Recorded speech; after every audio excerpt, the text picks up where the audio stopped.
Hello everyone, Mike with Spray Jones.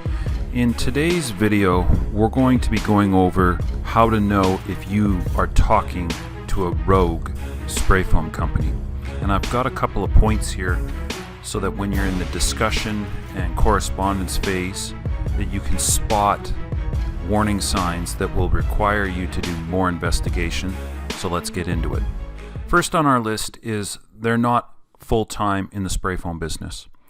They have another job, another business, or spray foam is just a third or a fourth thing that they offer. So it doesn't mean that you can't get a good spray foam job by somebody who does a lot of different things, but this is always going to be a tendency with the rogues.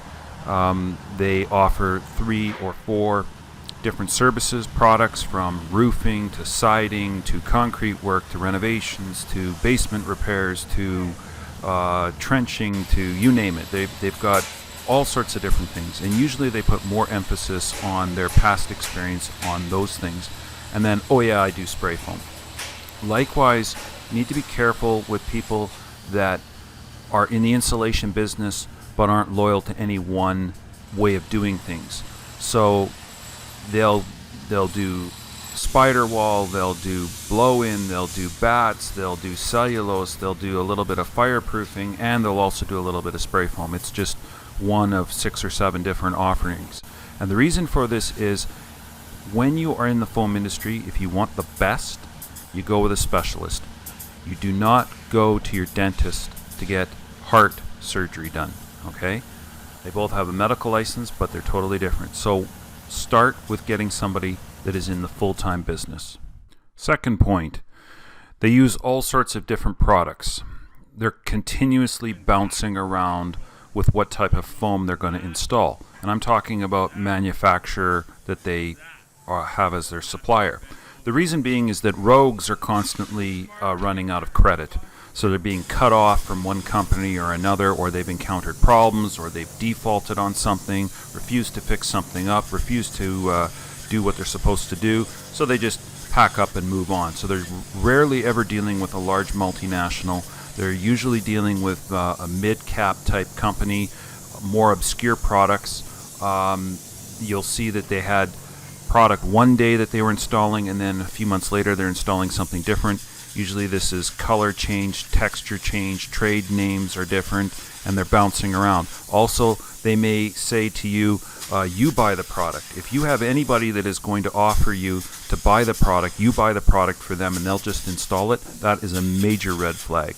Also, if they come to you and say, well, whatever you want, whatever research you've done, they'll get that product and they'll install it for you. How are they going to know how it works? How are they going to know all the intricacies? How are they going to have technical data? How are they going to have approvals on things? No. You're going to be left holding the bag. So you want to find a company that is loyal to a product, has been using it for years or even decades, and has verifiable experience with it, and they're not a newbie with it. Third, poor online presence. Now, these days you can build a website for a fraction of the cost that you could 10 years ago. So you can have a very good looking presence for not a lot of money. However, rogues generally try to hide. They're not going to invest very much. They're not going to have much more than a Facebook page, a very basic template or tile. If you go online to find them, it's going to have just basically a phone number, a very generic Gmail account or Hotmail account. They're not going to have a personalized email address generally. But be careful of people that are wanting to hand out their cell phone numbers. Now, I know that this sounds like somebody is very honest and wanting you to get a hold of them. However, it's easy to change a cell phone. It's easy to shut down a cell phone number. It's here today, gone tomorrow. People that have invested time into building their business are going to have a number that's been around for years or decades. It's going to be a landline so that you can get a hold of them. They're going to have an answering service. They're going to have a proper web presence. They're going to have testimonials, and things are going to be verifiable. And also, if you're trying too hard to attract clients, you're going to make outrageous claims like best in the business and been around longest, and maybe they say that they've got 16 years or 20 years accumulated experience, but the company's only been around for 2 or 3 years. And that's major. You know, if you're dealing with somebody, start asking questions. Are they incorporated? Are they sole proprietor? How long have they been in business? When did they come about?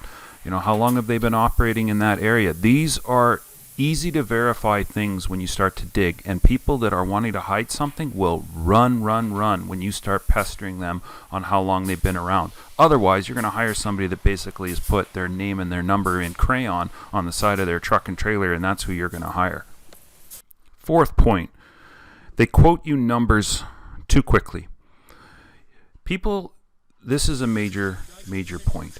You cannot be handing out square foot numbers and rattling off prices quickly without asking proper questions, getting the specs on how much foam, what are you building, researching where the foam needs to go, maybe even coming out and seeing the job, getting the set of plans, and knowing all aspects of what you need.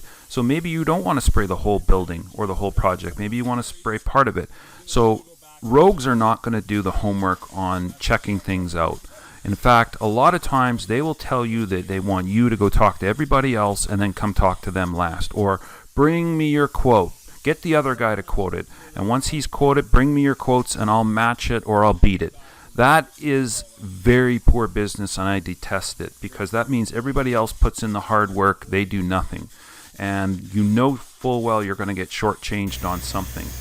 Also, if they offer to do work for cash or a large portion of it in cash, I'm not talking about a couple $100 here or there to spray behind your bathtubs. I'm talking about they're going to take 2, 3. I even had one gentleman say that he offered somebody $10,000 cash to spray the vaulted ceiling in his roof, and I heard of a spray foam company taking it.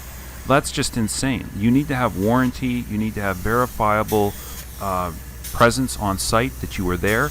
Not, we were never there, we never presented you with a quote, we never presented you with an invoice, we did it all on cash like it was some mafia deal. That's ridiculous. So rogues want to come and go, and they also don't want to have the proper finances to put things in place, such as permits or deposits or written quotations that are detailed. Their quotes are very basic, very generic, very vague, open to interpretation, and they don't spend the time to explain it. Why? They don't care, and they're going to use this as multiple ways out when it comes time to screw you over. So ask lots of questions, get written detail. A rogue will run and not answer your questions when you start to push them for more information.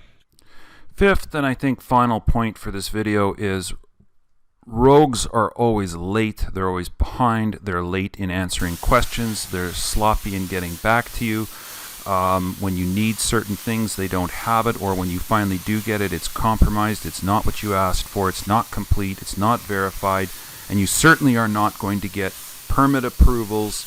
They're not going to show you certifications. They're not going to like to show you technical data. They're going to be ignorant of facts and rules and what the regulations say, and they're going to constantly be trying to reassure you with, don't worry, I've done this before, it'll be okay, I'll get back to you tomorrow, yeah, we'll get that tomorrow, next week. You're always being put off, delayed, and you're not getting what you need. And when they start to do something, or if you actually do hire a rogue, you're going to know right away that they're not showing up on time, they're not sticking to what was discussed, they're complaining about things, or they do the job so half-heartedly and then promise that they're going to do something tomorrow to make it back up. So these are points, any one of these 5 points, you tackle these things, get into it with them, talk to them about it. You're going to know if you're dealing with somebody that you need to run the other way. So I hope this video helps.